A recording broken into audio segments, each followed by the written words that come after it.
Your time will start when you start speaking. Yeah.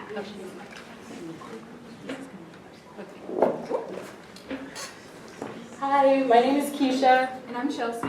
And we're running for CSG with the Defend Affirmative Action Party. We're both members of the Coalition to Defend Affirmative Action, Integration, Immigrant Rights, and Fight for Equality by any means necessary. We are running for CSG as students who are part of an ever-growing youth-led movement that is fighting for real freedom, with a refusal to accept anything less than full equality and integration, quality public education for all, full citizenship rights for U.S. immigrants, and an end to rape and sexual assault and their ensuing cover-ups by malicious administrations. While more and more people in this nation, especially the youth, are fighting for equality and justice, the University of Michigan has become even more privatized, continues to close its doors to minority students, undocumented students, and poor working class students, and still refuses to expel rapists on campus. At the beginning of the school year, the university released the official enrollment numbers to show that there had been a 2% increase in minority enrollment. Not only was this the first increase in 10 years, it was the first year that minority enrollment hadn't dropped since 2005. This showed us all as students two things. One, the only thing different between 2014 and 2015 on the UM campus was the growth and strength of the student movement, both here in Detroit and nationwide, that has demanded that this university become less privatized and more integrated and equal, as well as demanding that the university administration stop the cover-up of rape and sexual assault and expel rapists. The increase in minority enrollment shows that the university administration feels the growing power and urgency in the student movement, and that to keep those numbers rising, we as students must continue our momentum on this campus as we lead the fight for equality, integration, and justice. The second thing that this increase in minority enrollment has shown us is that this was something that the administration could have been doing all along. This semester, the university administration has been espousing even more diversity and inclusion rhetoric in order to attempt to assuage and silence the righteous anger from students on the campus at large. But these pointless talks and promises are even more transparent and even more insulting now in the wake of the violence, racism, and ensuing youth-led movements in Ferguson, Baltimore, Detroit, and the University of Missouri. The facts remain. We know that this administration could have increased minority enrollment at any point since the ban on affirmative action in Michigan. We know that the increase in minority enrollment is directly because of the rage and mobilization of students and community members against the increasing privatization of the University of Michigan. We know that the university could have increased minority enrollment with numbers more substantial than only 58 new black students and 64 more Latino students. We know that a 2% increase is an easy percentage to reverse in the following years, just as the university administration reneged their promise to increase black enrollment to 10%, the promise that they made to the Black Action Movement that shut down the campus for 3 weeks in 1970. And the administration knows that we as students, we as a student movement, will never be satisfied with only words and summits and promises when concrete immediate action has always been and will always be possible. DAP is a party whose platform is built on that understanding that direct action, mobilization, and the youth-led student movement is what creates change, not endless conversations about what isn't possible and what crumbs we must accept, in the stead of substantial improvements to our lives and our communities. We believe that the fight against racism, sexism, inequality, and for immigrant rights provides the fundamental basis for defending public education and changing the conditions on this campus for all students and in our society as a whole. Thank you.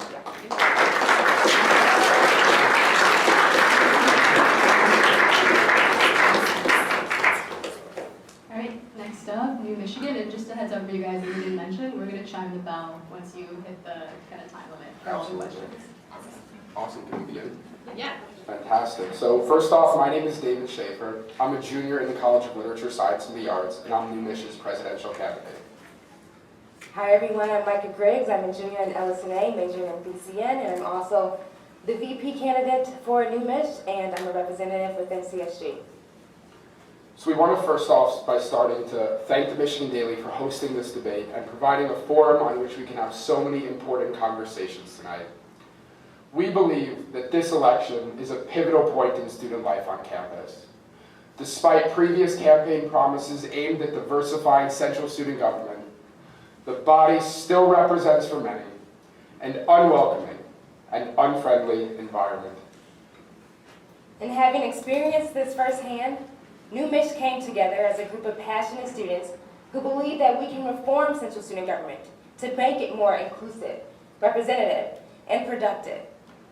And so with this specific election approaching, we ask you a question. Many previous campaigns and student administrations have promised you a more diverse and inclusive and safer campus. So now I ask you, have those promises materialized into action and change? New Mich believes the answer is no. Promises aimed at diversifying central student government, advancing sexual assault awareness and prevention efforts, as well as improving our campus's mental health climate, must be addressed and backed up by tangible and actionable policies and initiatives for which you can hold central student government accountable. New Mich's platform has 4 areas of focus: connection, opportunity, student voice, and well-being and safety.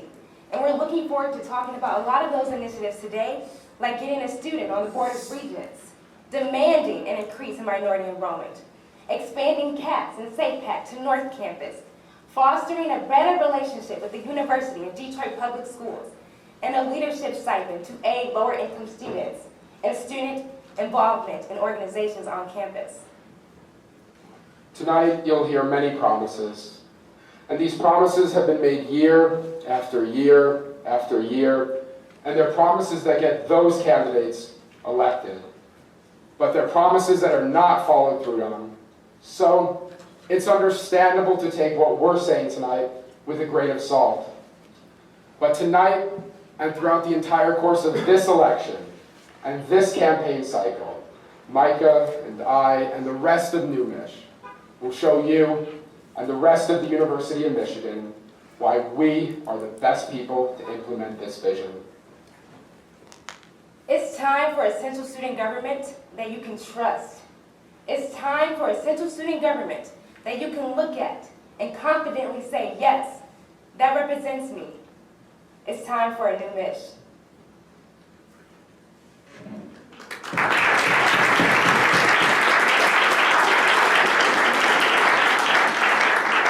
How's it going, everyone? I'd like to start off by thanking the Michigan Daily as well for putting on this fantastic event tonight. My name is Thomas Islop. I'm a junior from Cambridge, Massachusetts. I'm in the Ford School of Public Policy. And hi, my name is Cameron Dodson. I'm a junior from East Lansing, Michigan, studying sport management. And you know, I had the opportunity of meeting Thomas last year around the same time. We were both campaigning to be elected to the 5th Assembly as LSNA representatives. And it was there in the diag, in the war room, that I really noticed his energy, his confidence, his eagerness to get to know me, that really made him stand out as a leader, and the kind of leader that I thought this university needs. Luckily, those campaign nights turned into Tuesday night assembly meetings. They turned into attending basketball games, SAPAC facilitations, Kanye West listening sessions, all places where we could brainstorm how we could collaborate and really make a positive impact on this campus and leave our mark. So that's where we got the idea of Your Michigan, a party that really brings the voice back to the students, a power that creates a more transparent central student government, and a party that creates a family-style aspect on this community, on this campus. You know, this relationship really began just as friends. It began as 2 students who were talking about issues on campus. They were leaving meetings dissatisfied. This isn't going well.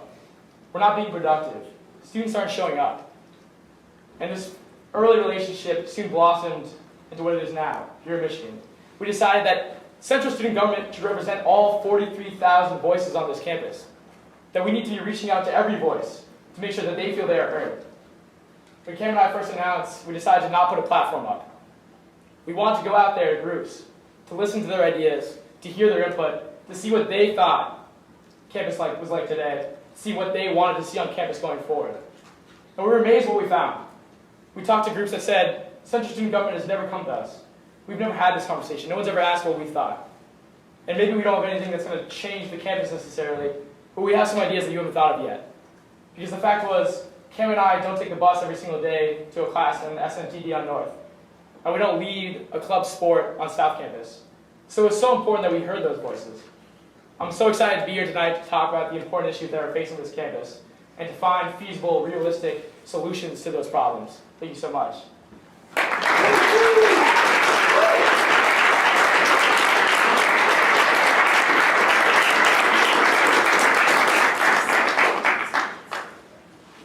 All right, so the first question is for the candidates for DAP. So, past CSG candidates have made uniting diverse communities across campus a priority in their platforms. What do you believe the state of student unity within our campus community is now?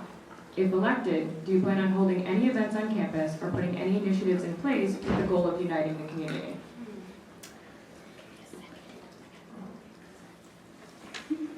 Your time begins when you start speaking.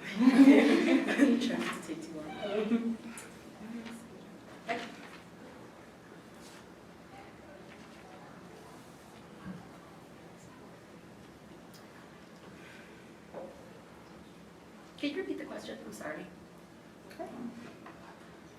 Past CSG candidates have made uniting diverse communities across campus a priority in their platforms. What do you believe the state of student unity within our campus community is now? If elected, do you plan on holding any events on campus or putting any initiatives in place with the goal of uniting the community? I believe that this campus is divided, and there is an air of trying to uphold a false sort of peace on this campus that I think we must identify and deal with first, which is, added to by the fact that CSG does not represent this campus and its community. And by that, I do mean that, the important issues are swept under the rug.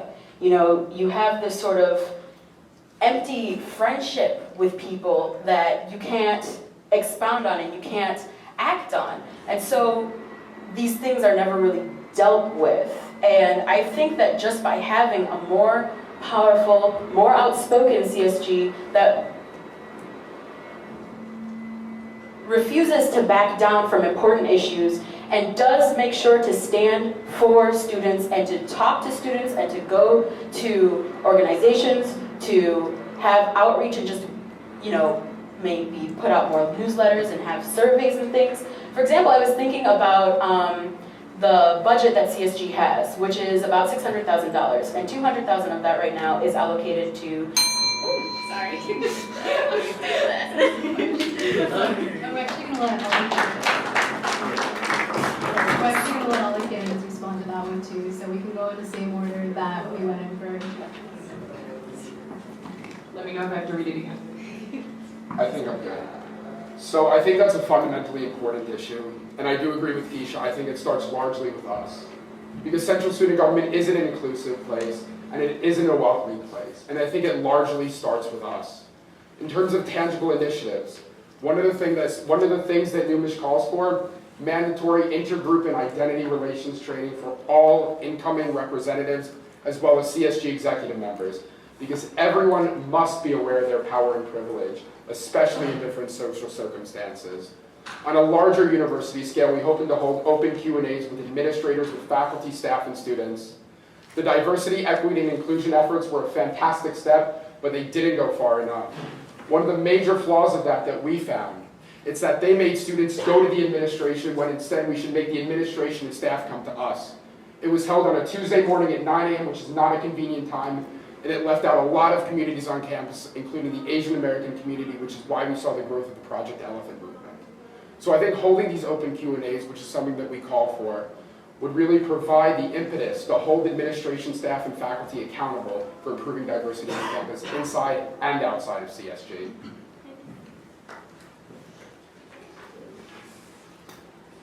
So, here at Your Michigan, inclusion and diversifying organizations is something that we hold very dearly to our heart.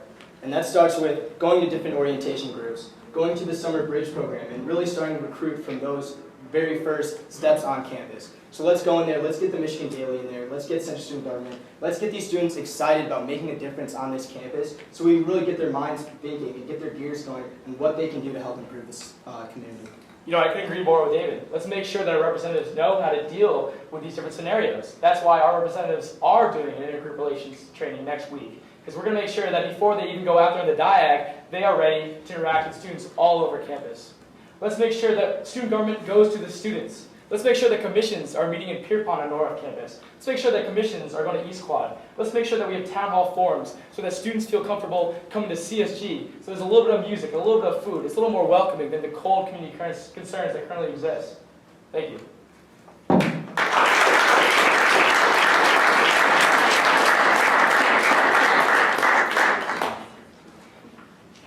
Awesome. So this question question will be for all the candidates as well, again, in the same order. So at the start of this year, University President Mark Schlissel announced several policies aimed at combating underage drinking, including notifying parents in certain instances when an underage student is caught drinking. There have also been policies instituted by the university in past years, like shortening when freshman students move in to shorten the time that they're here during welcome week. Do you think the administration is doing the right thing in terms of these policies to combat the issue? And if not, what would you rather see them do?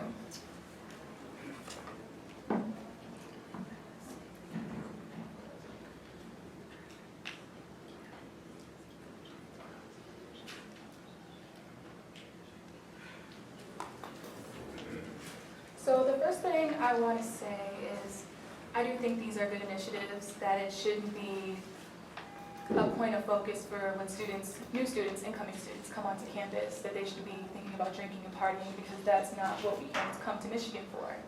And additionally, I think that that needs to be extended, because if they don't drink for their orientation, they come back as freshmen their first days of class, and they're doing the same thing. So this underage drinking problem isn't just orientation. And I'd also like to add, though, that that doesn't mean that a tactic of fear-mongering or intimidation is necessary from the administration at all. For example, last semester we had a big problem with police officers in undercover outfits coming and busting students who were like doing these things. And I don't think that people should be put on academic probation or, have to deal with police for something so minor. So I think that's where we stand. I think the policies put in place this year have been great, and it's a foot and a step in the right direction. But we need to start being proactive instead of reactive. And so New Mich wants to have training systems for incoming freshmen, wants to focus on consent, bystander intervention, the sexual misconduct policy, and gender-inclusive language. We want to establish hydration stations on game days to provide water and snacks to students with CSG funding. It's really important that we have student collaboration. So CSG needs to collab with these student orgs that have disproportionately drinking culture problems in their communities. So when we have awareness months with mental health, vagina monologues, HIV monologues, whatever it may be, having students collab with these events with CSG. And that's not only how we can be a resource, but we can support and say, hey, we advocate for these issues on campus, and we're trying to address them. Student safety should be the #1 priority of CSG at all times. And Cam and I have been dedicated to that in the past. For dining hall hours on game days, Cam and I passed and wrote a resolution that passed to expand dining hall hours on St. Patrick's Day this year. We have a working relationship with Steve Mangan, Director of Dining. We should be working with the administration to make sure that students feel safe in their dorms. That we should be working with the administration as well as at the state level to make sure that we look at the minor possession laws that currently exist. Students feel scared to go out at night. They should not feel scared in their own residential halls. Also, let's strengthen the Michigan Ambassadors Program. A lot of students are voicing concerns over the safety of parties that are going on outside the hours from 10 p.m. to 2 a.m. So let's get more students out there on football Saturdays, on those days when people want to go outside and drink when it's really nice out. Let's have more students making sure and monitoring those parties, making sure that those events are safe and that there are no students being hurt to harm. Thank you.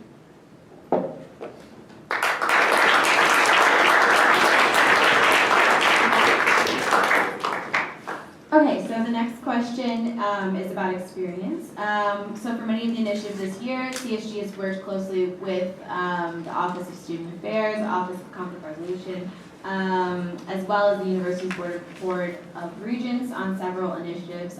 So what is your experience working with these units, and do you have any thoughts on changing the way CSG and these units interact?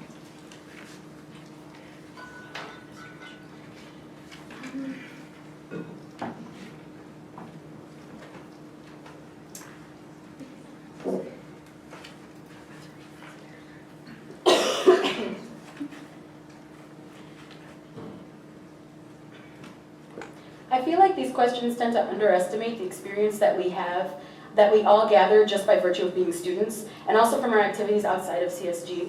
And besides the work that I do with BAM, which includes working with Detroit teachers and high school students around meetings, protests, walkouts, and strikes, I was also marketing editor for, Oh, I was also marketing editor for 3 years and interim editor-in-chief, which is a position that includes balancing an ever-shrinking budget and closed meetings with administration. And so I do know the bureaucratic business and dealings of a student organization, and I do know what it takes to navigate that space. And the reason that I stand on this platform that I do of making CSG an organization independent of the administration, like the regents, is because I know firsthand that what it takes to navigate and uphold the bureaucratic business of backdoor administrative deals is a willingness to sell out your working partners and also the entire student body as a whole. And so I believe that CSG needs to be an independent organization that takes its imperative from the university body as a whole and stands independently of the administration.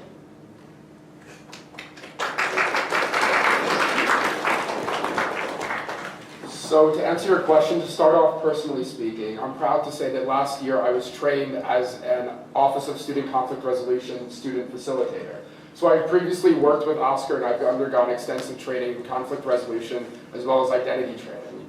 Alongside that, with a couple of other undergrad and graduate students, we had the pleasure of working with the Student Relations Advisory Committee and the administration to reform the Statement of Student Rights and Responsibilities. And I think it's a fundamentally important question, and one of the most important things that we'd like to highlight on our platform. It's the inclusion of a student representative on our Board of Regents. Currently, 70.8% of public institutions in the United States have some student presence on the Board of Regents, and not the University of Michigan. We believe that would go a long way in reforming the administration's relationship with students. Thank you. As you all know, I'm a representative within Assembly. I am an IGI facilitator, and so our candidates will be doing an IGI workshop next week as well. I serve as an active member within the Black Student Union. I'm a secretary of the National Council of Negro Women, and I'm also in Pop's Orchestra Small Ensemble. My experience on this campus has led me to run for this position, and like David said, having a student voice on the Board of Regents can really...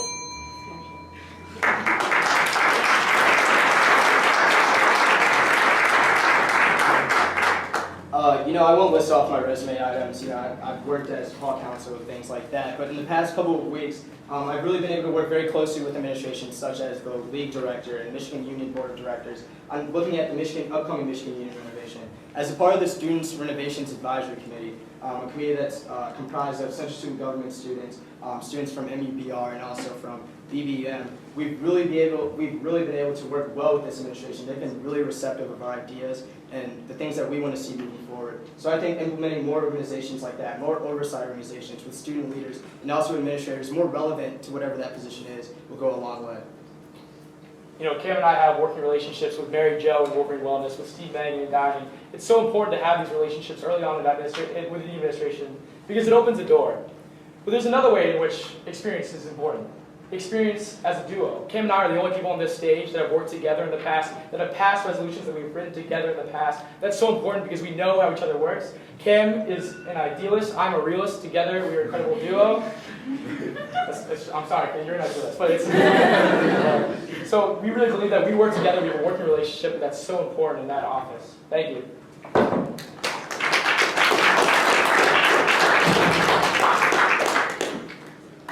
All right, this is a question for the platform, Your Michigan. You've spoken about improving and rejuvenating the University Council, which are meetings between the Vice President of CSG along with the presidents of every other student government on campus. According to your platform, the Council currently lacks transparency and efficiency. Can you elaborate on this? Yes, absolutely. So one of the main responsibilities of the Vice President of Central Student Government is overlooking the University Council, which gets together all the presidents from their respective schools in one meeting space where we can really talk about and collaborate on initiatives moving forward to really unify the campus. We think that if we can have a more in-tune, more passionate University Council, that will trickle down to the respective schools and their respective students. Absolutely. I mean, we looked at the minutes, and the last minutes that exist for a University Council meeting was October 2014. It simply isn't working right now. In the past, I've worked on testing accommodation centers with LSASG, with ESG, with student governments from FOR, from SMTD. It's so important to understand how those smaller student governments work, because at the end of the day, we are all working towards the same goals, we have the same initiatives, and we have the same dream of what this Michigan of ours should be. Thank you.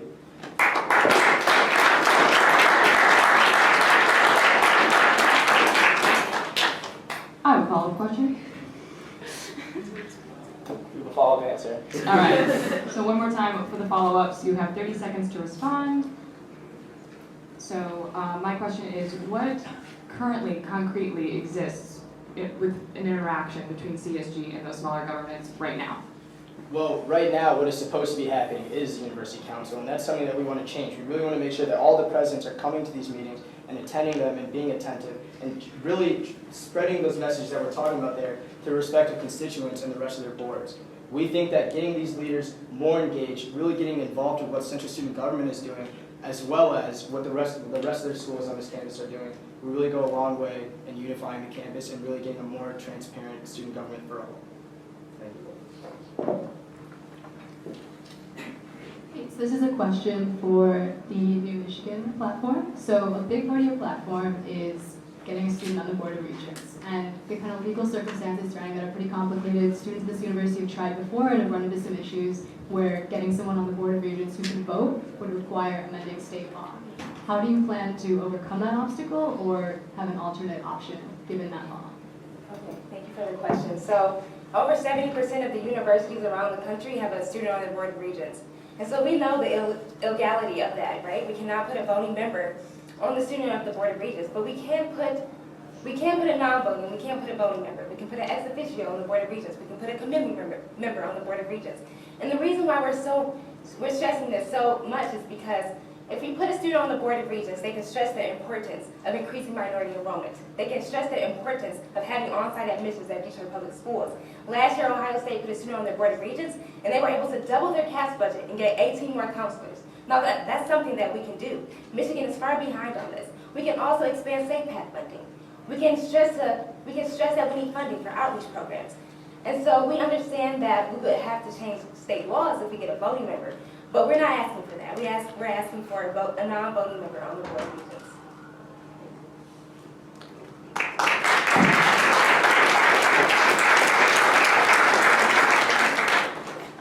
As a quick follow-up to that is, having an ex officio member on the Board of Regents, is that something that you've spoken with any current regents about and gotten any feedback from them? Yeah, sure. Exactly. So we haven't talked specifically with any member of the Board of Regents, but we have been in extensive conversations with other ex officio and voting student members of Board of Regents around the country. For example, we've been in talks with Avi Obed, who is the current voting student regent for the University of California system. And Avi actually spent the last year working to create an ex officio second student representative on the Board of Regents over in California. So we've been in extensive conversations with him and other Board of Regents as well. And also we plan to have conversations with the student governments at Wayne State University, Michigan State University, and other state universities in and around the state of Michigan to do this.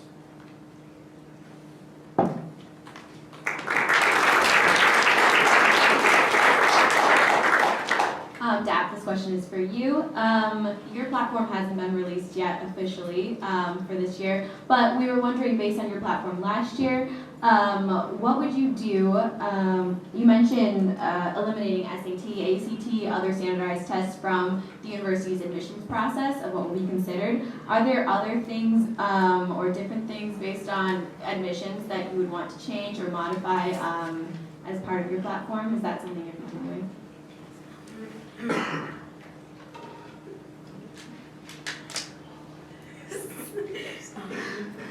just gonna shoot them off. We'd like to adopt a Michigan version of the Texas 10% plan. UT Austin is still one of the top public universities in the country, and the rating went up after they implemented the Texas 10% plan. And part of that is eliminating the SAT, ACT, and other biased, racist, discriminatory tests. The SAT bought the rights to be the main test in Michigan that the universities consider when accepting candidates. We want full and equal access to all financial aid scholarships for undocumented students, and to expand and publicize in all high schools the Financial Aid Program for undocumented students. We want to make U of M a sanctuary campus and stop tuition hikes and increase financial aid programs, and oppose congressional cuts to student grants and loan programs. This is obviously very large, but that's because I believe that CSG as a body needs to be on the forefront of the movement, of mobilization, and that includes going to Congress, and that includes, petitions and protests and these things, as well as, the more bureaucratic sense.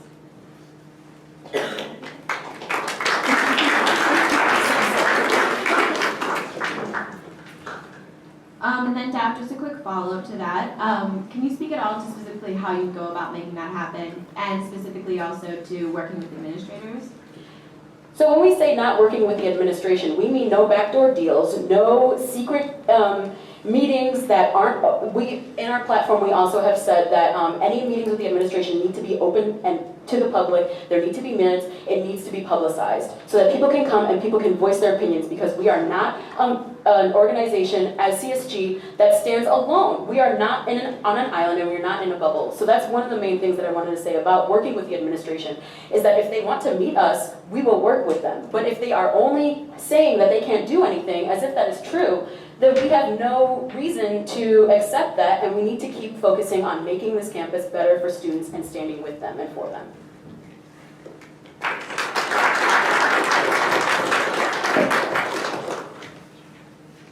All right, we have a question from Twitter. So at KK Schweitzer asks, what are your plans for the CSG-sponsored Night Owl bus? This is for all campus. We can start on the other end, maybe. Your vision? I think the Night Owl is an important thing to monitor. It's had moderate success, but let's keep in mind that Night Owl actually came out right before Uber got really big, or ride-sharing apps in general got really big, and students weren't comfortable going to places on campus where they're going out at night. That has changed over the last couple of years. And the Night Owl actually takes a substantial amount of the money that CSG has for one specific resource that really isn't being used that much. So I would love to look through that data, I'd love to comb through that information to see whether it's really worth our money, because it is a large investment. But if it is making students safer, which is of course our biggest priority, then I am open to keeping the Night Owl and ensuring that it continues in the future. Thank you.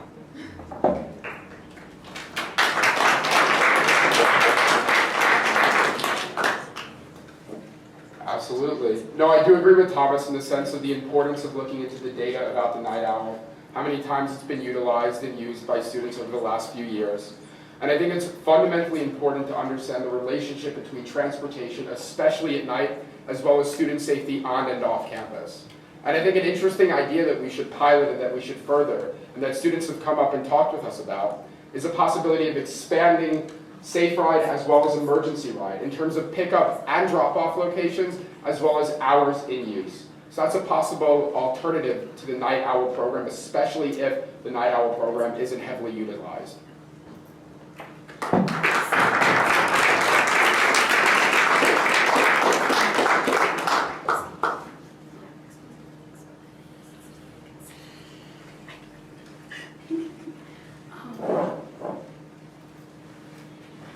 I think that the Night Owl bus is a good step toward making students safer.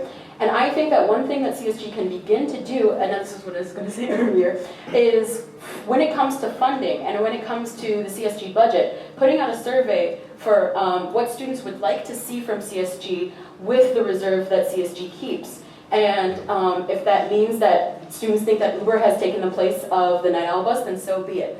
And I also think that And I also think it's important to think why we have this services such as this, that students feel unsafe on our campus. It's important that they feel safe, and we should be addressing why we need to have this service, such as when people are going to these parties, they fear sexual assault, they fear just not being safe, being in danger on university property or in the circumference of the university. And that's really one of the things that DAP stands for. We really want to stop the sexual assault, the rape on campus, and that's part of By exposing and expelling rapists. expelling rapists. Yeah.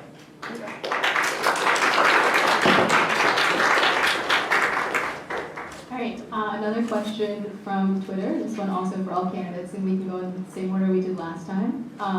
What are your plans for SAPAC in terms of expansion or any changes in how CSG works with the body? You know, sexual misconduct prevention is so important on this campus. And it's so sad to see there's been a rise in the last couple of years. Our Director of Representatives, Alyssa Gorenberg, was able to create a program called the Peer Educator Program. And what it did is it would put a SAPAC-trained student in every single sorority on campus, so that those students had someone between them and SAPAC. So that SAPAC didn't feel like some distant place. They had a familiar face to go to if they needed help. Cameron and I want to expand that to fraternities on campus, to club sports, which also face a higher rate of sexual misconduct, as well as other major organizations on campus. We really think that educating students on how to be allies, how to intervene in a situation that they think could lead to sexual misconduct will go a very long way. If students can be proactive about defeating these situations, then we probably won't have to deal with these, not nearly as much, and that's our hope. Thank you.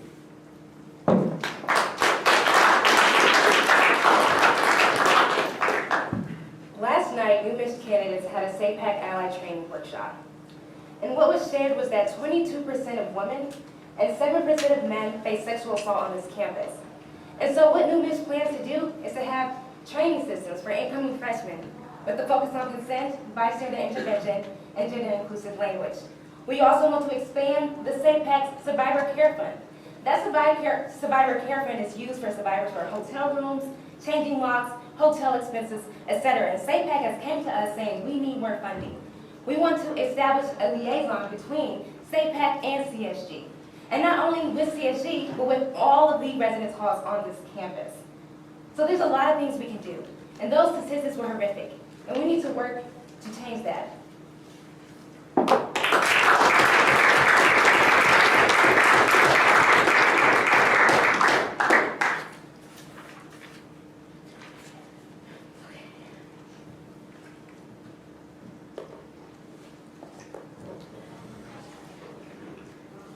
I think that what's most important about SAPAC is also what's most important about the student body, is that it is a conglomeration of students who really care and really want to make a difference, especially around sexual assault and rape on campus. And so because of that, I think that we need more transparency at the administrative level of SAPAC, and that so that there is no cover-up of rape and sexual assault by the administration or the university. And I need to press that we need to protect the right of survivors to publicly expose their rapist. And I also wanted to mention that as BAM and DAP, we regularly work with sexual assault, sexual harassment, and rape survivors on campus, including at UC Berkeley and Mount SAC. For example, you might have heard of Arifa Mosavi, who is currently putting in California a fight against one of her co-workers who raped her, and we are working with her with that, including offering legal services. And here at U of M, BAM was the forefront of a sexual harassment case against a professor in 2001, where we actually won that case, and we were the first sexual harassment case to ever be.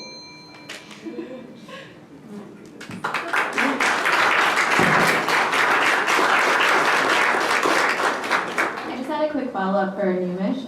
You mentioned having training sessions. How would that happen in terms of getting people to attend, and also what is already in place, like relationship remix?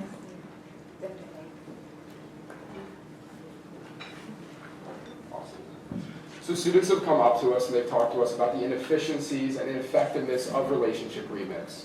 So while we do have relationship remix, and while it is a wonderful start, I think we need to advance and further those programs. I think these training systems would be fantastic, and I think they're of the greatest necessity.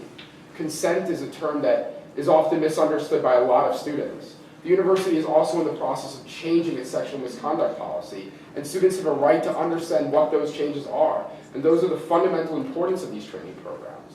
As to making it mandatory, I think we need a general culture shift on this campus. And I think that's something that's not talked about enough, and I think that's something that needs to be focused on more. And I think education needs to increase, and hopefully with that increase in education, we can address sexual assault and sexual misconduct.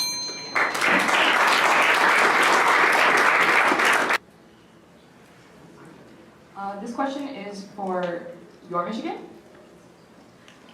All right. As president and vice president of your platforms, CSG, you'll have to work closely with the athletic department. What do you know about the new athletic director?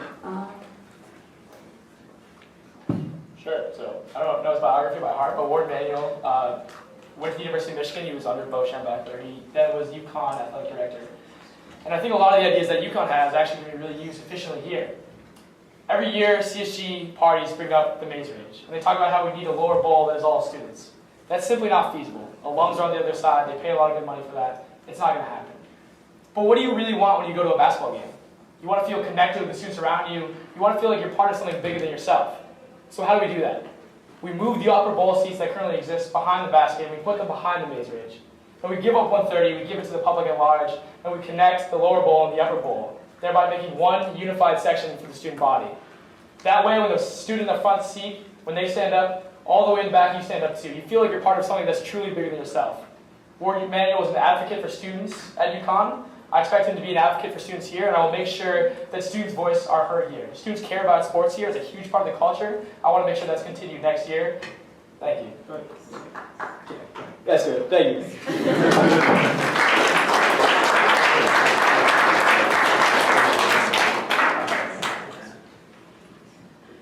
Great, so this question is for the Defend Affirmative Action Party. So on the platform you guys have up on your website from prior years, you stress kind of making university a sanctuary campus, which would mean that immigration officials wouldn't be allowed to come on campus for any purposes, including namely the deportation of undocumented students.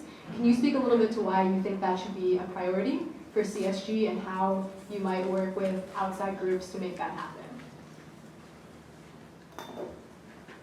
Well, I believe it's a priority because I believe that everyone has the right to public education, the right to be able to afford school and come on the campus and feel safe in the way that many of us do. So with that, CSG needs to be an organization that makes all oppressed peoples on this campus safe and safer, not just in words, but in action. And that is one of the most straightforward ways that we can openly profess that we stand with undocumented students first and foremost on this campus. And there are no ifs, ands, or buts about that. And in fact, I think it was a school in California recently passed this exact thing. So now ICE cannot come on their campus, and they cannot deal with these, they cannot harass these students, because you cannot live and be and feel safe knowing that you could be deported at any time, regardless of any student, any financial aid, even though that is incredibly important and something that we're also advocating for. And I think that also by doing this and by making CSG that voice, these organizations for undocumented students would feel stronger as well to work with us. Oh, and having CSG support.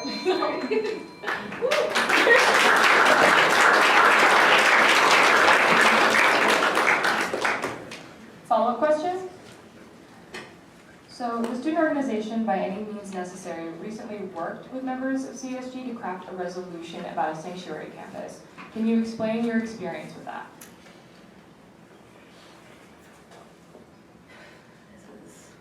This is quite an experience. I'm sorry. Yes, I guess I can start with it. It was a very trying experience. We came into CSG meetings every week, bringing forward the same solution, and every week we were told, make edits, make edits, make edits, being run around in circles, and we're just trying to support students like the people on CSG, and we were just running circles, and it took a very long time.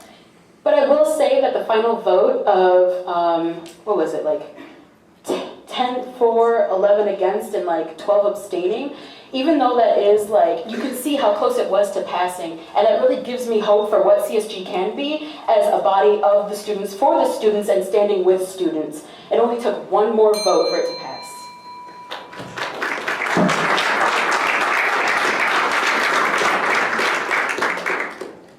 This question is for Numish. Your platform highlights your goal of improving DPS and the university's relationships. What are your plans to go about doing this, and in what ways do you see university police not working well with the university? How would CSG improve that relationship?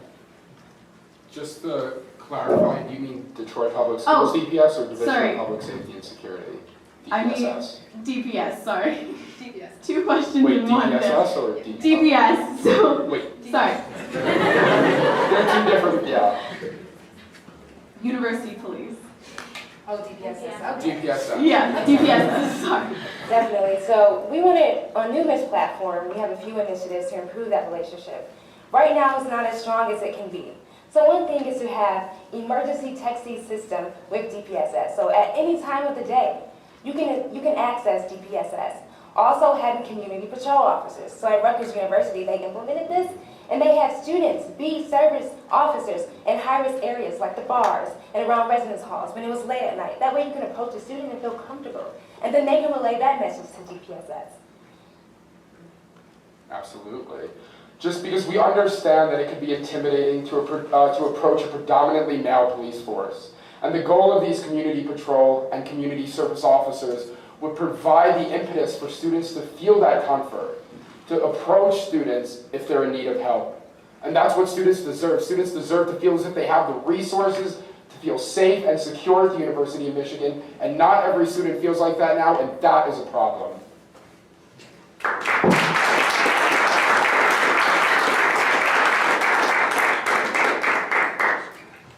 This is a question for DAP.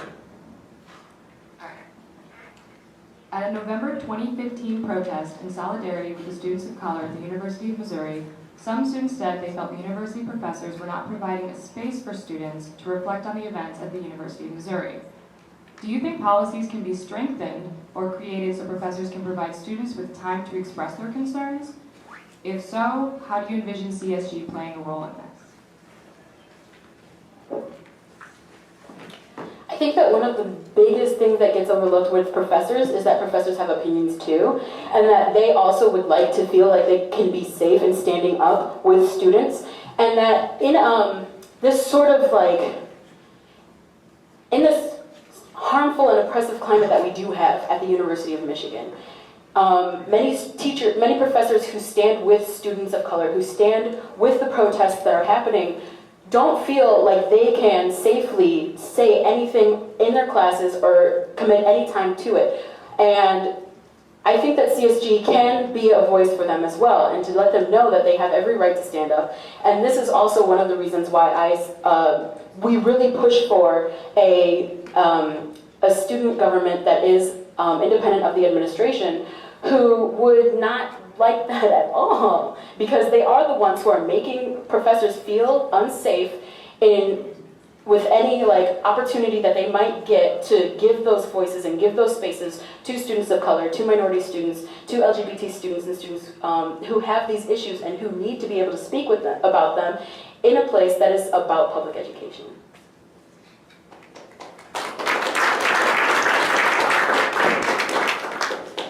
This is a question for New Michigan. So your platform uses the word demand a lot, and in the past, President Schlissel has indicated that he's not a big fan of that word. He doesn't think it points towards progress and compromise. I'm kind of curious how you balance that with, the strong wording in your platform, and in general, speaking to how do you balance achieving what you promise to students amid an administration that might not want to do what you're asking for.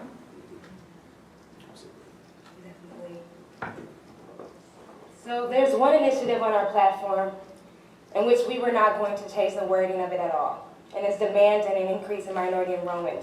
Students like the Black Student Union have been working for this for over 40 years, and they have not seen it to be constant. A 10% enrollment of Black students.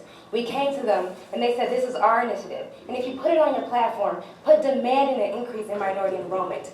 We realized that, and we said, we appreciate your efforts of service and advocacy and support for the students on this campus that don't feel represented.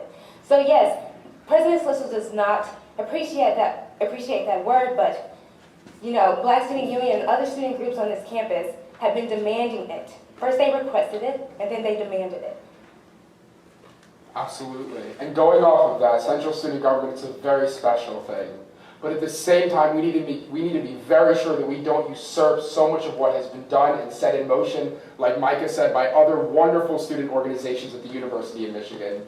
It's fundamentally wrong when we go to student organizations and say, tell us what we can do for you for the basis of a platform or in the election. We do things for the collective university community. We do things that have been started in motion long before we ever came along, and that is something we acknowledge.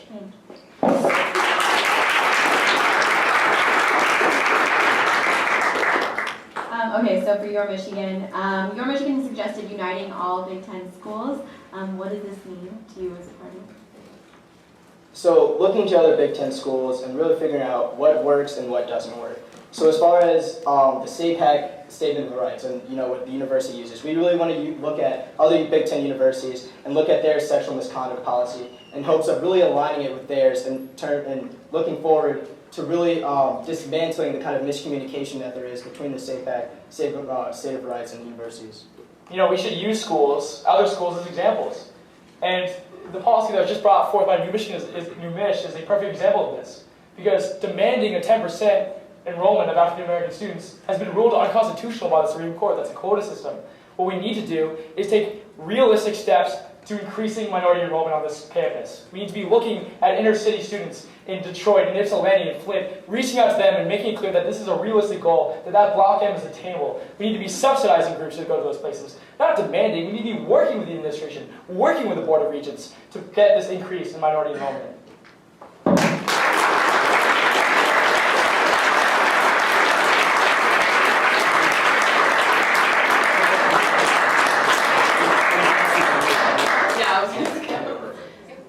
Candidates of New Mich have 30 seconds for rebuttal.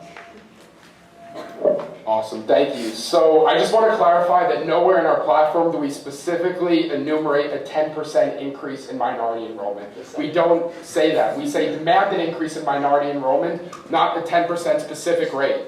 Additionally, that more intangible goal, it's married with more tangible goals, such as the addition of a student on the Board of Regents who could work towards including or at least increasing minority representation on campus. So I just wanted to clarify that point on our platform.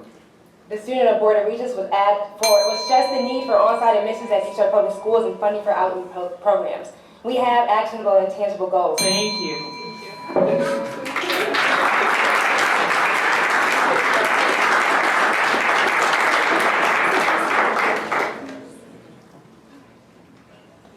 DAP also has 30 seconds. So we do claim that 10%. And also I want to say that affirmative action is not a quota system. It is simply helping undeserving people who otherwise wouldn't have the chance. It's helping diversify the campus and create a better culture. And also... And just because something is in a law doesn't mean that it is unchangeable and that it has, what's the word I'm looking for? Yeah, that it's right, because it just simply is not true. And you have to be willing to work for what is right and not what is, what you would like to say legal. And I'm just going to leave it there.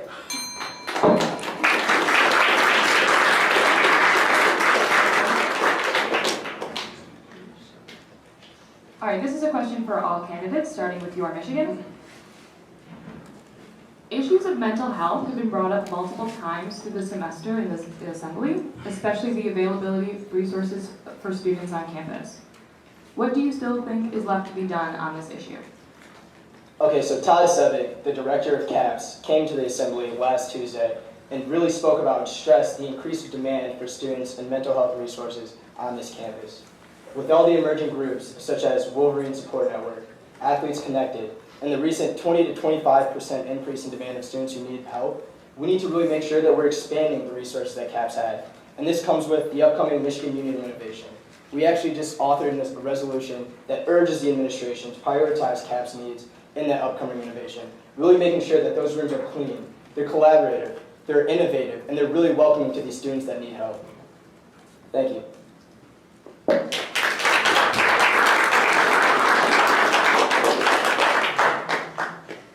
All right, so, go ahead, sorry. Okay, this is for all three? Yeah. Okay, cool.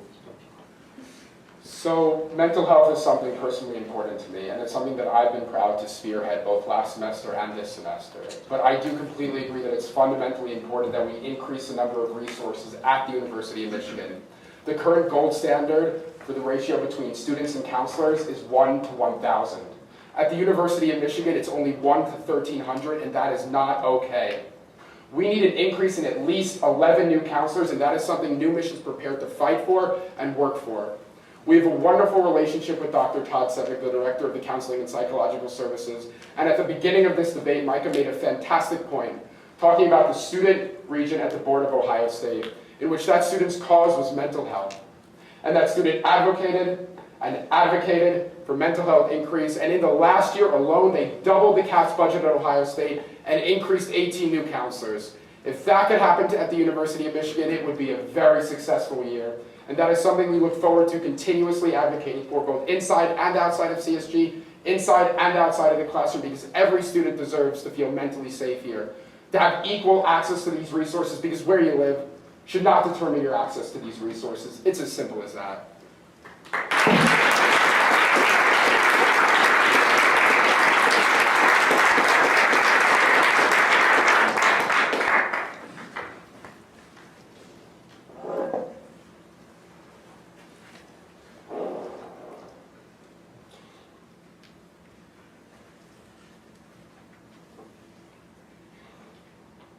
I deal with mental illness as well, and my first semester here was winter of 2015.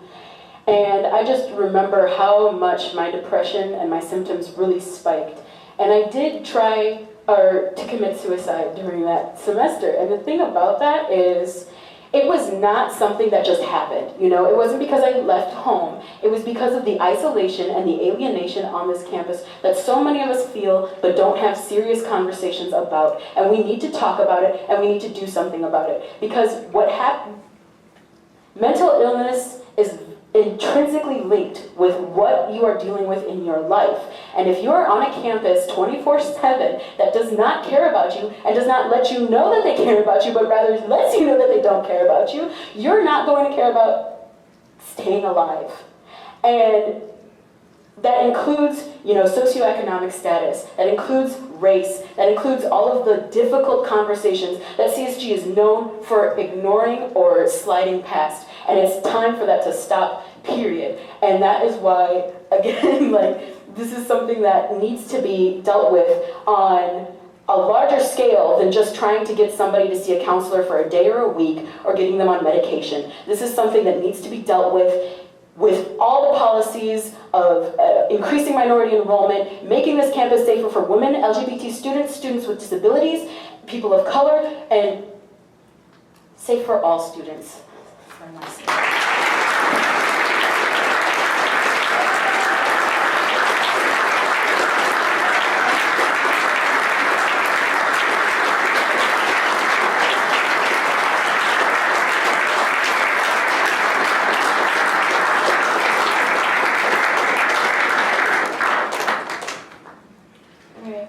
Question comes from Twitter and is specifically for both New Michigan and Your Michigan.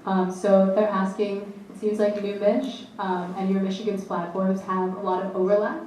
Could you address that and kind of speak to where you think you stand out in terms of your platform goals?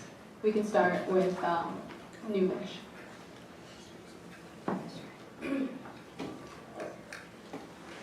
Each party came here before you today in efforts to improve campus and to show you and tell you and to make you believe in why you should elect us. But what's different between New Mich and Your Michigan is that we have actionable, intangible, and explicit goals. Not only do we know what we want to do, but we know how, and we've proven that to you. And who do you trust, if elected tomorrow, to work on efforts of diversity? Who has done efforts towards diversity and inclusivity in the past years of being on this campus? Who will prioritize their mission? So our mission is diversity, and so is theirs, but who do you think will get it done? Who will acknowledge and address the issues of inclusivity within CSG? Just to add on to that wonderful statement, of course, many think the platforms seem the same. No one's going to say, I don't want diversity on campus. No one is going to say there should not be an expansion of mental health resources on campus. No one should say that no student deserves to feel right and safe at the University of Michigan. But just bouncing off of Micah, we have the actionable, tangible platforms to back that up. We have the experience, the administrative connections from SACUA to the Black Student Union, to serving on the LSNA R&E requirement, to serving on...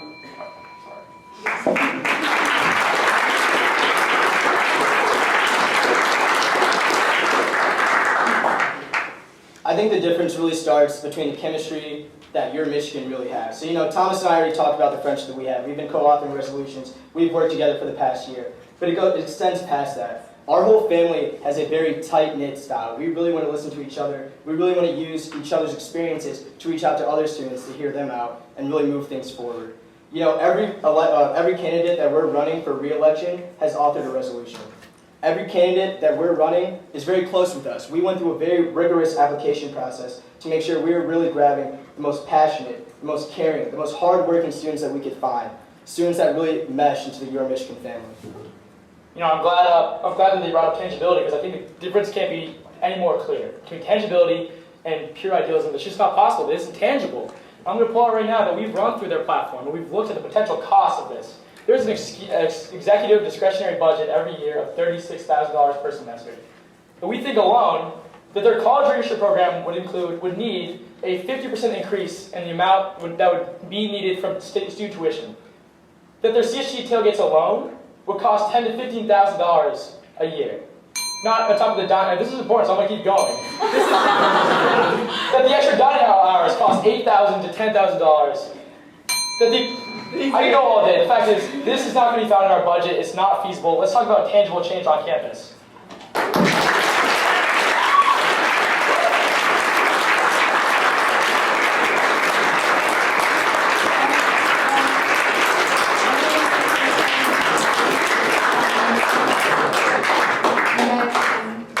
To that, yeah. We've also gone through their platform. We've gone through their platform about talking about the maze rage and about the Uber, which the Student General Council emailed us and said was illegal. Okay? If you believe the most important thing that needs to be done on this university's campus, if what you talk about day after day is the expansion of the lower bowl, then you, my friends, are in the minority on this campus. There are students who can't get out of bed on North Campus because they can't get on a bus and they can't get down to CAPS. We're the only ones with a proven experience about mental health. It's not enough to say we call for union renovations, because union renovations will not be done until 2019. So what are students on North Campus or South Campus supposed to do for the next year and a half or 2 years? Are they supposed to suffer in silence? Are they supposed to just wait for weeks after weeks while CAPS delays their appointments? No. We have the experience, like I said, we have the tangibility of our goals, and we have the belief that we can do this, and we have the experience of the representatives from all over the university community and town.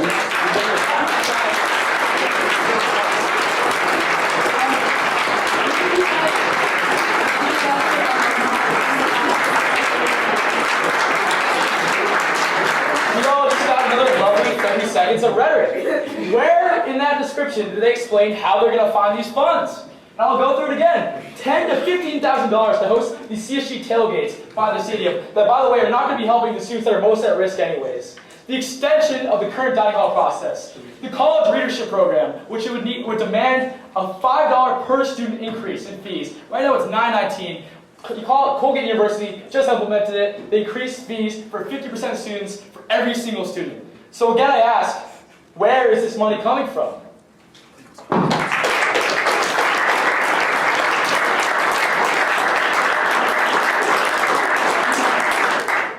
Going back to DAP then, in contrast, your platform maybe doesn't have as much overlap with the other two parties. Do you want to talk a little bit about why that is and what your platform is different?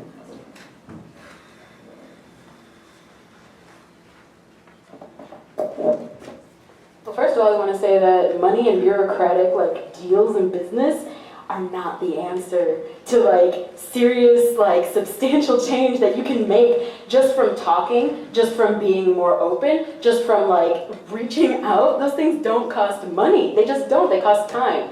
And that's something that I think that DEP has really shown, and BAM has really shown, that we are willing to, just give our time. I remember last semester, I had classes from 6 to 9, and I wasn't able to go to any of the protests and rallies that happened then from other students on this campus, and so now I only have morning classes so that I can actually do things and be there. And that is what is important, making that connection and making sure that students understand that they are the reason that anything changes on this campus. Not money, not budgets, not talking to the administrators and having a backdoor deal, but open, inclusive, integrated dialogue with the entire student body and the community.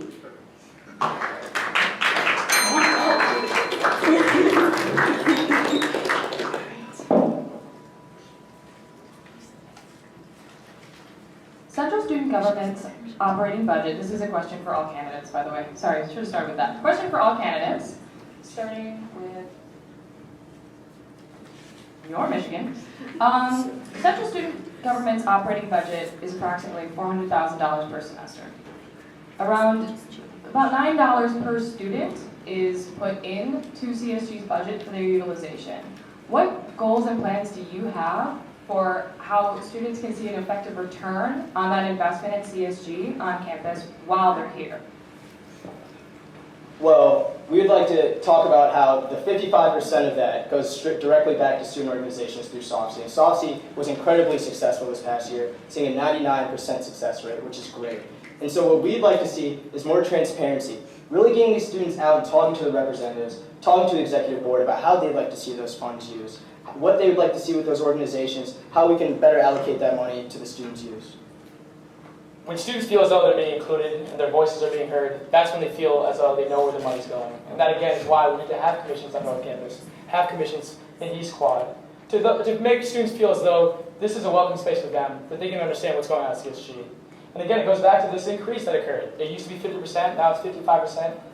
The majority of the money is going back to the students, to student organizations on campus for events and really just great events. This year, SOFC went paperless. That's been really effective as well. So I think students need to see that this is an opportunity, that election is an opportunity to make sure that their $9.19 are going to a good cause. It's really about fostering an open line of communication, so we don't have to be talking about this, talking about the budget being left in the dark. Let's get students talking to us about how to use that money.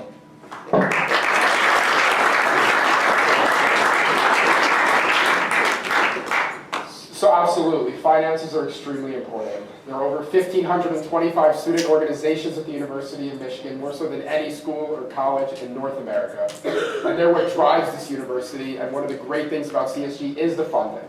We do agree that transparency is of the utmost necessity, possibly through the creation of an opt-in newsletter for students. However, we can't allow the conversation between CSG and student organizations to start and stop with funding. We've had so many conversations where people said, oh, you do more than just funding? And that is not okay. We need to advance our relationships with student organizations through a variety of means, through collaborations. Micah earlier talked about mental health, sexual assault awareness and prevention, body image and eating disorder awareness weeks. Those are perfect room for collaborations with student organizations, both financially and also to raise wonderful awareness of some of the deeply rooted issues at the university. So we can't allow these conversations to start and end with finance and how much money we start and give back to student organizations. We must advance those conversations so CSG really can allow not only itself, but more importantly, student organizations to grow. We've created, our campaign manager in Newskin did an amazing job in creating the Wolverine Consulting Group, which consults for student organizations to make sure they're as successful as they possibly can be.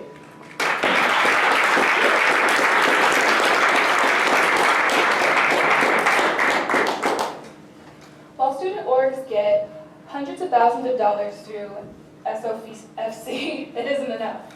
CSG should ask for more direct input from the student body, as well as how to spend the money that isn't already spoken for, to see which ideas and initiatives that the student body wants to see.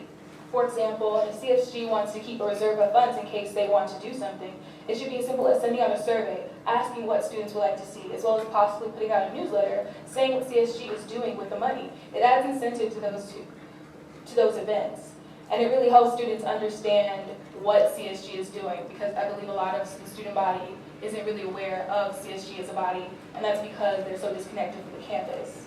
While I admit that extracurricular fun activities can be nice, CSG would do well to use their money more wisely or ask for a reduction in the overall student fee.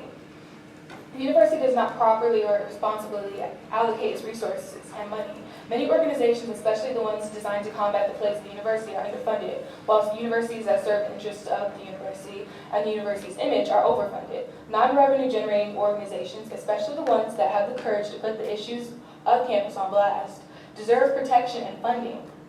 The university also uses intimidation tactics.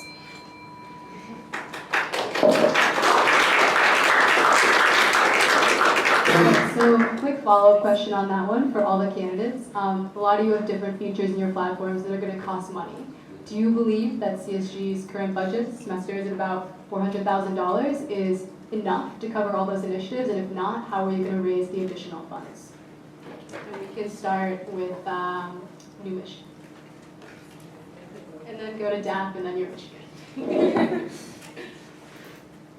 So some of the initiatives that we have on our platform are tangible. And Your Michigan spends so much time trying to calculate ours because they barely have a platform. So I'm going to tell you why we said put a student on the Board of Regents is important. Like we said already, the Ohio State put a student on the Board of Regents, and the Board of Regents got the funding to increase caps, double the budget, and get 18 more counselors. That wasn't from CSG. That's one way. Additionally, we often talk a lot about cross-student government collaboration. We talk about the creation of an academic scholarship and leadership scholarship and stipend fund. We view these two scholarships would be greatly benefited if they were jointly pooled financially from not only CSG, but also LS&A student government, engineering student government, among some of the other school and college student governments on campus. That is one of the ways we hope to do it. We think not only would these financial initiatives benefit students, but they would also benefit cross-student government collaboration, which is an issue that is severely lacking over the last few years and something that New Mich hopes to combat and address.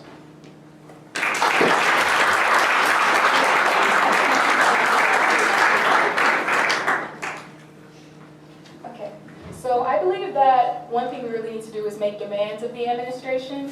I think that it should really be the students' responsibility to have to wholly fund improving the life of students on campus. Because if students need things, if they need more counselors and caps, or if they need more financial aid or other things, shouldn't it be the university's responsibility to take care of those things?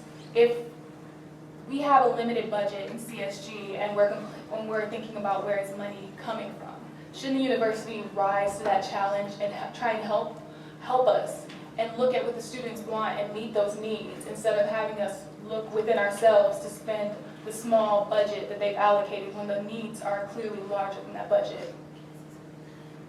The onus isn't on the students to change and to make that substantial change something that can be long-term and sustainable. The onus is on the administration to listen to the demands of the student body and of CSG, who represents the students, and make the appropriate allocations, because we're not asking for a parade day or something. We're asking for things that will be here long after we graduate.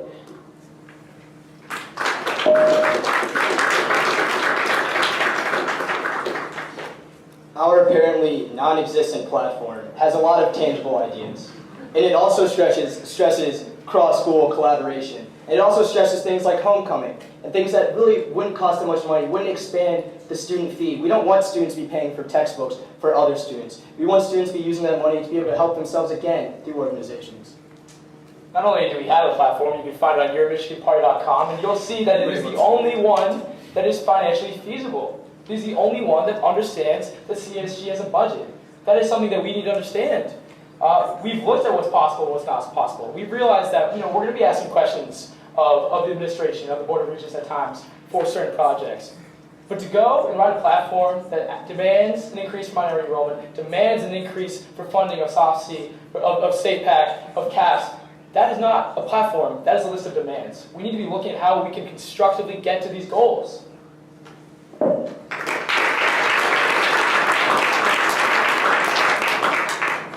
Okay, this is going to be the last question of our debate. So this is for all candidates. And the question comes from Twitter. All candidates have numerous goals they want achieved. How do you navigate accomplishing them all, and which are you going to prioritize first? And we'll start with that.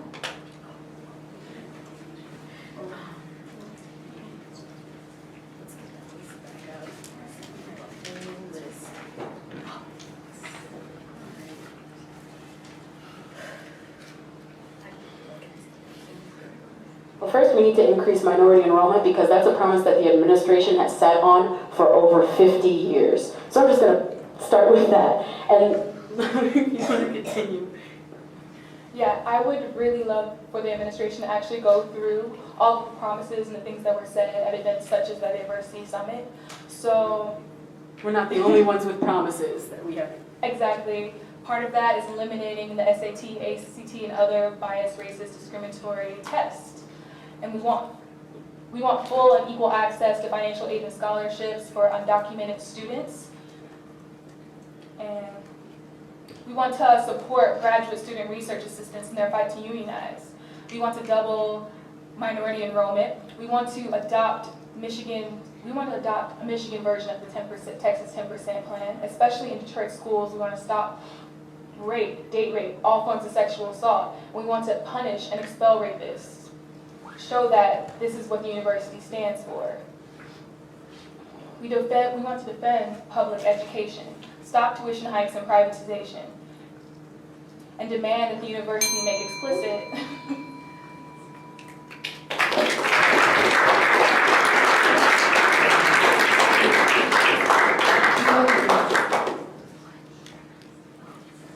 Kim and I would start off where we've left off, right? So we've already been working together on a number of issues. We've been working on making sure that students have a voice when it comes to the union renovations, ensuring that CAPS has a great, productive, welcoming space in the union next year. It's about making sure that the Testing Accommodation Center's resolution that I passed this year, with the help of many others on CSG, continues to go forward, that we push the regions on that issue. It's starting where we left off, because we've done so many things together, we've talked about so many issues already, and we know where we want to go. Being the minority student that I am on this campus, my number one priority is increasing minority representation at the University of Michigan. And I know that that has a plethora of benefits for this college. You know, we talked with SAPAC facilitators, and they told us how more diverse communities see less sexual misconduct. I know that more diverse communities teach more tolerant students. And if we're trying to really produce the best, the leaders and best here at the University of Michigan, we need to improve minority representation here. And I know that's a fact. Thank you.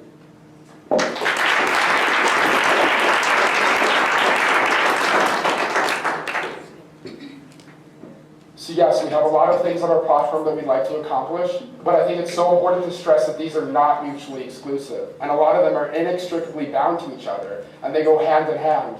We talked a lot about the students on the Board of Regents, and we talked a lot about expanding funding for CAPS and SAPAC. Those two go hand in hand, and those are extremely great priorities of ours, both because of our personal experiences on campus, because of the conversations that we've had with students, and because of our experiences specifically in central student government. We don't prioritize one over the other. We can still create emergency texting programs for students with DPSS while having mandatory IGR workshops for CSG to make it inclusive. We can put hydration stations on game days for students while hosting collaboration awareness months for student orgs on this campus. We don't prioritize one over the other, but we can get it done, action, and change.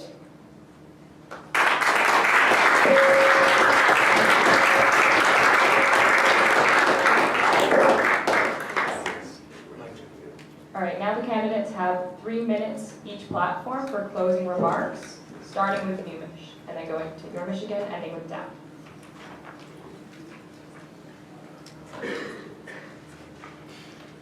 A nearly 200-year story of our university has been one of confronting challenges. It's in the history of the founding of the Peace Corps in 1960 on the Michigan steps of the Union, in response to the gap of service from young Americans, and the #BBUN movement in 2013 that sparked national dialogue due to a lack of diversity and inclusivity on this campus. The challenge that confronts us today is the continued brokenness and exclusivity of central student government, furthered by broken promises year after year after year aimed at diversifying the body. Today, we came before you today with a list of initiatives that New Mich hopes to enact if elected. Initiatives like putting a student on the Board of Regents, mandatory IGR workshops for all assembly members and exec, fostering a stronger relationship between the university and DPS, emergency texting programs, hydration stations, and things like that. These initiatives and platforms and goals address fundamental issues to so many students on campus, including the relationship that students have with law enforcement, student voice at the uppermost levels of administration, and the belief that every student deserves to come to the University of Michigan and feel like a Wolverine. They deserve to belong, and they deserve to feel like this is their home. The question that is posed every year during election season is, what is central student government's role in the Michigan experience? And every single year is one of uncertainty, negative experiences, feeling silence. The people that make up New Mich, we know this struggle through firsthand experience, and we're tired of it. You had a presidential candidate come before you today and say, student leaders, members of the Black Student Union, stop demanding for an increase in minority enrollment. Does that promote diversity, inclusivity, productivity? We're tired of it. It is time that CSG represents the people on this campus. It's time that you can look at CSG and say, yes, confidently, that represents me. It's time for this campus to welcome and foster a diversity of ideas, opinions, backgrounds, and futures. We mentioned earlier tonight that no party will ever say we don't want diversity. We want to not expand mental health resources for all students, that we don't want to address sexual assault, prevention, and awareness efforts, and expand those. The question tonight, though, is who do you trust to get those initiatives passed? Who has the tangible goals and who has the background and the experience from being an Oscar facilitator and volunteer to serving on the LSNA race and ethnicity requirement to being a member of the Black Student Union to serving on multiple committees of SACUA. Never let anyone tell you it costs too much. The student on North Campus who can't get out of bed and go to campus does not need to hear we need to wait until the union needs to be renovated. They deserve an increase in caps now, okay? So much of what we talk about, all parties talk about, will not be accomplished in the life of our administration or our life at this university. But if we set in motion goals, platforms, initiatives, so that the class of 2025, class of 2030 has a better experience than us, then we can look back and say, yes, this was a successful year.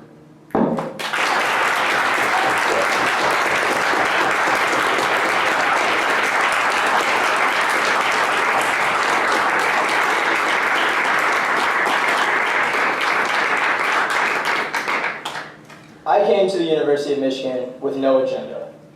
I knew I wanted to study sport management, but I had no idea how I wanted to make my long-lasting mark on this university.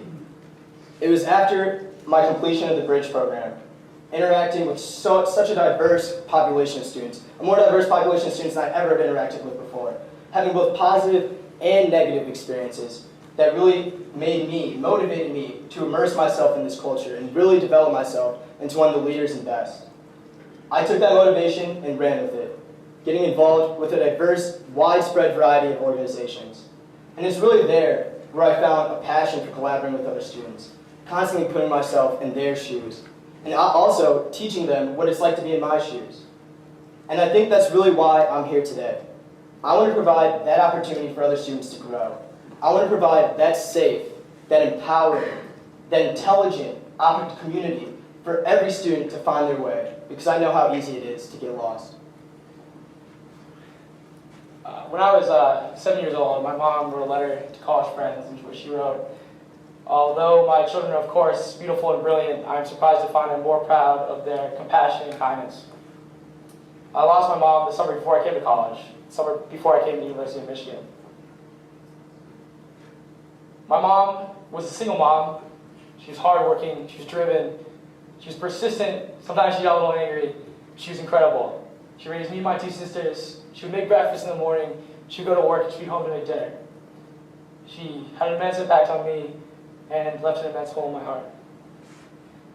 And so I came to the University of Michigan scared. I was scared of the size. I was scared to not find my sense of belonging here. But I was amazed to find that this huge university of ours has such a tight-knit, close community. And I was amazed to find that when I was weakest, this university was able to give me such support. And so today I feel as though I kind of owe it a favor. I want every single freshman who comes to the University of Michigan to feel comfortable, and every senior who leaves to feel as though they found their calling. And I want every student at the University of Michigan who's ever felt alone to know that when Wolverines feel weak, they lean on other Wolverines. I want them to know this because this was my experience here, and because this is the experience every University of Michigan student should have. Because when you're 65 and you're walking through some foreign city and you see that block M on a hat, you want to scream down the street, "Go Blue," because that's the first thing that comes to your head. Next fall, there will be a student who comes to the University of Michigan who lost a loved one, who had those same fears I did 3 years ago. And I want to make sure that that student knows that they are welcome here, that we support them, that this is their Michigan, and that there's no place as special on this earth as this Michigan of ours. Thank you, and go Blue.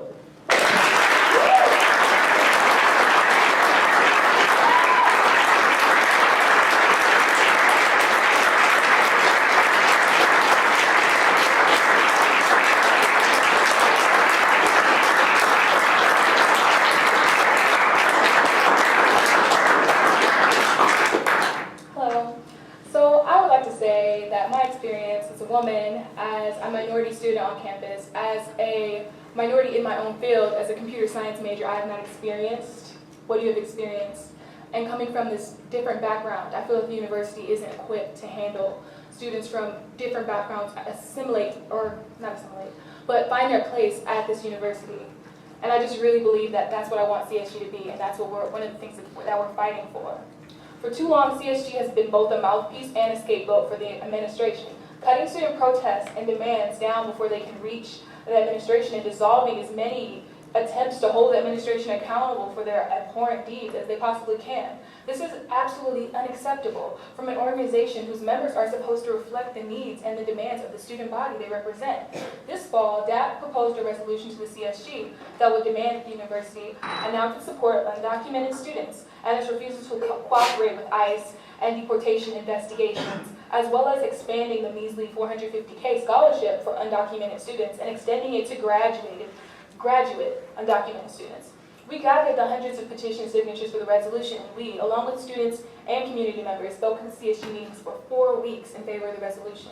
Not only did CSG vote this down straightforward, powerful resolution with a final vote of 9 in favor, 10 opposed, and 12 abstaining, but a few CSG members sabotaged our resolution that had concrete demands by proposing a watered-down, more passable version of our resolution that makes no real demands on this administration while CSG was still in conversation about it. Not only did these actions reflect the second-class treatment of undocumented and immigrant students on this campus, but it was also a direct representation of how the administration views student protest and anger.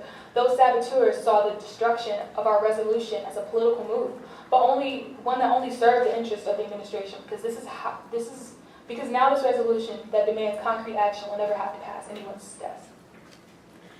That being said, those 9 votes in favor, and yes, even the 12 votes abstaining, express something greater that is happening within CSG.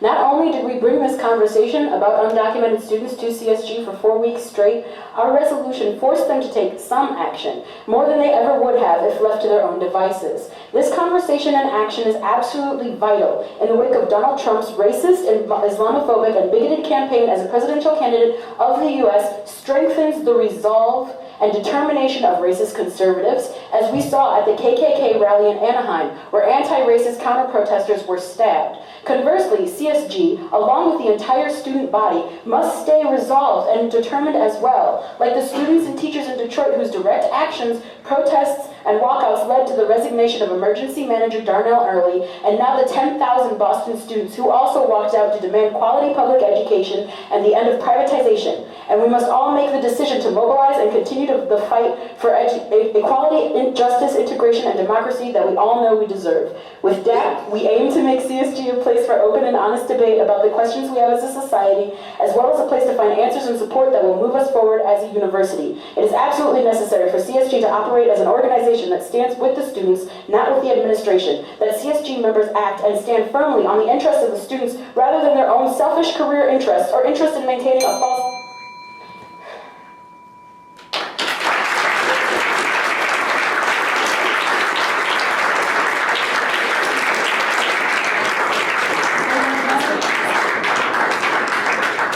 Let's close out the debate for the evening, and I want to thank you all for coming. It's great to see that this many people on campus care to kind of hear what's going on their campus and with their student government. And know that if you ask questions over Twitter that didn't get answered, or if you have questions now that didn't get answered, we're still monitoring the hashtag, and that's something that our editors who oversee our student government coverage are going to be really cognizant of, and would definitely appreciate hearing what students are interested in knowing. But before we close out, can we give all the candidates a round of applause?